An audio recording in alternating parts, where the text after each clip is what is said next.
ओम शांति। आज बाबा कहते हैं कि जितना बाप का बच्चों के ऊपर फेथ है, बाप का बच्चों के ऊपर विश्वास है, तो क्या बच्चों में इतनी हिम्मत है? तो बाबा यह आज पूछते हैं। फिर कहते हैं कि बच्चों को कोई कोई बात में थकावट फील होती है। तो थकावट क्यों फील होती है? तो बाबा इसके लिए कहते हैं कि अगर रूह समझेंगे तो देह से न्यारे और प्यारे रह सकेंगे और थकावट भी फील नहीं होगी। फिर बाबा आज धारणा की बात बताते हैं कि देखो, अभी सिर्फ कहना नहीं है। कोई पूछते हैं तो कि क्या बनना है, तो कहते हैं ना कि हम लक्ष्मी नारायण बनेंगे। तो बाबा कहते हैं कि अभी सिर्फ कहने मात्र नहीं रखना है, लेकिन इस बात को धारण करना है। तो वह धारण कैसे कर सकेंगे कि देखना है कि लक्ष्मी नारायण कैसे चलते हैं, कैसे कदम उठाते हैं, फिर कैसे नयन नीचे ऊपर करते हैं। तो वैसी चलन है हमारी। तो इस बात का हम ध्यान रखेंगे तो यह हम धारण कर सकेंगे। फिर आज संदेशी बाबा के पास भोग लेकर गए। तो देखो बाबा ने क्या कहा कि संगम पर वह बेगरी टोली याद पड़ती है। तो बाबा कहते हैं कि बाप को तो वो ही प्यारी लगती है। तो आज बाबा ने बेगरी पाठ को भी याद किया है। तो वो सभी महान आत्माओं को हम याद करते हैं, ऐसे यह बेगरी पाठ के समय को पार किया। तो आज 27 अगस्त 69 की अव्यक्त वाणी सुनते हैं। आज की वाणी का सार है, मदद लेने का साधन है हिम्मत। संतरी दादी के तन द्वारा। आज छोटे बगीचे में सैर करने आए हैं। रूहानी बच्चों से सन्मुख मिलने आए हैं। बाप समझाते हैं हमारे यह नूरे रत्न है। नैनों का नूर बच्चे हमेशा रूहे गुलाब सदस्य खुशबू देते रहते हैं। इतनी बच्चों में हिम्मत है जितना बाप का फेथ है। आज बच्चों ने बुलाया नहीं है, बिना बुलाए बाप आए हैं। यह अनादि बना बनाया कायदा है। संगम पर सजाने के लिए बाप को बिना पूछे आना ही पड़ता है। आज बच्चों से प्रश्न पूछते हैं। आज बगीचे में जो बैठे हैं, अपने को ऐसा फूल समझते हो जो कि गुलदस्ते में शोभा देने लायक हो।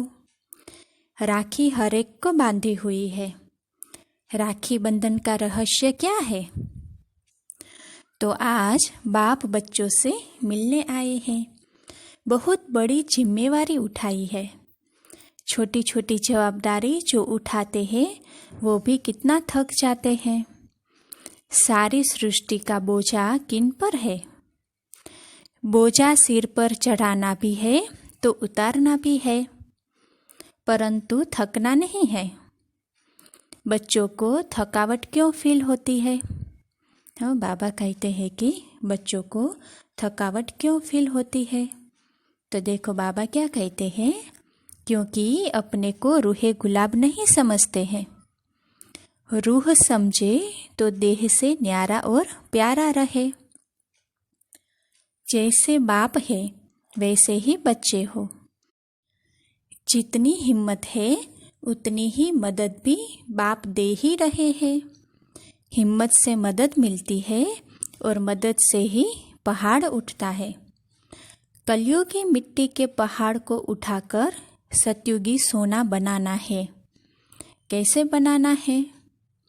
यही गुंजाइश प्रश्न में भी भरी हुई है।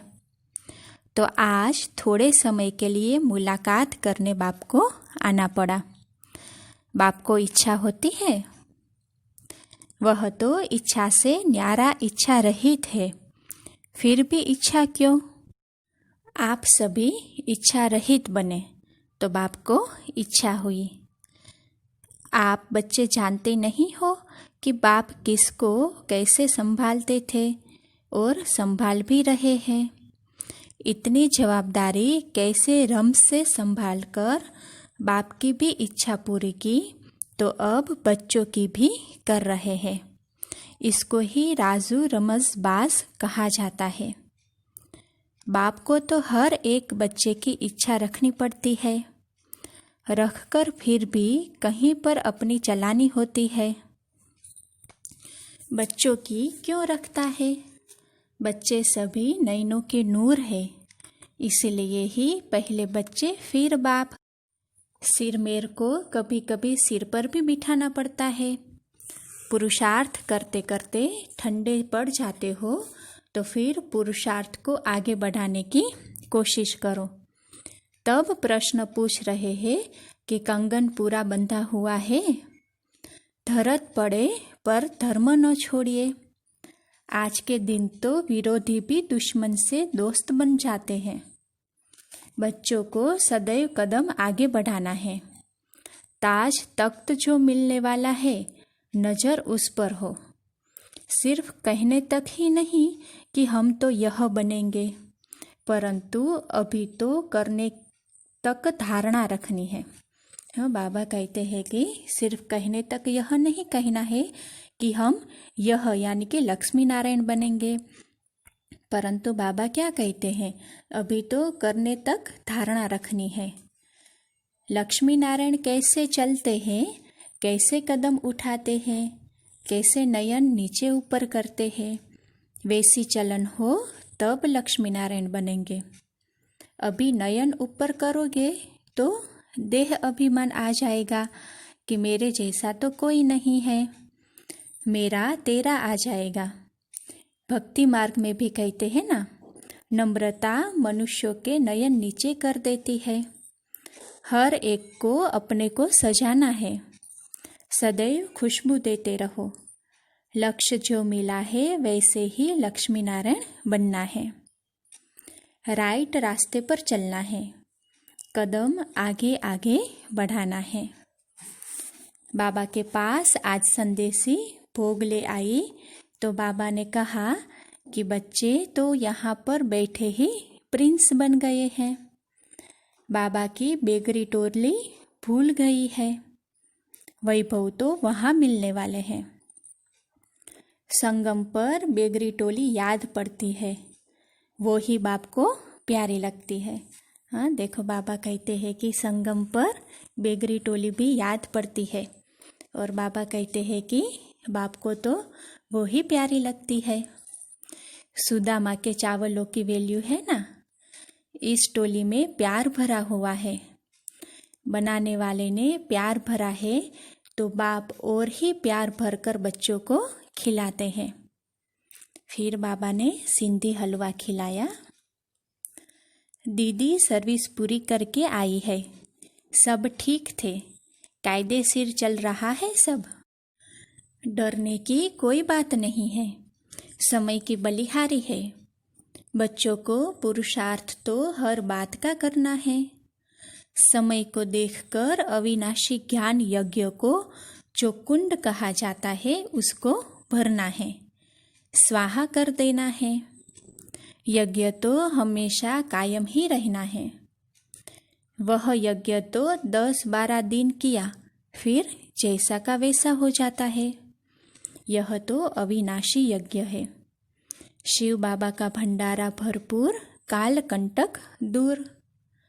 दूर तब होंगे जबकि नई दुनिया में आएंगे। सब ठीक ही चलता रहेगा, सिर्फ बच्चों की बुद्धि चुस्त दूरांदेशी होनी चाहिए। दूरांदेशी करने के लिए ताज तख्त तो दे ही दिया है। अच्छा, ओम शांति, ओम शांति।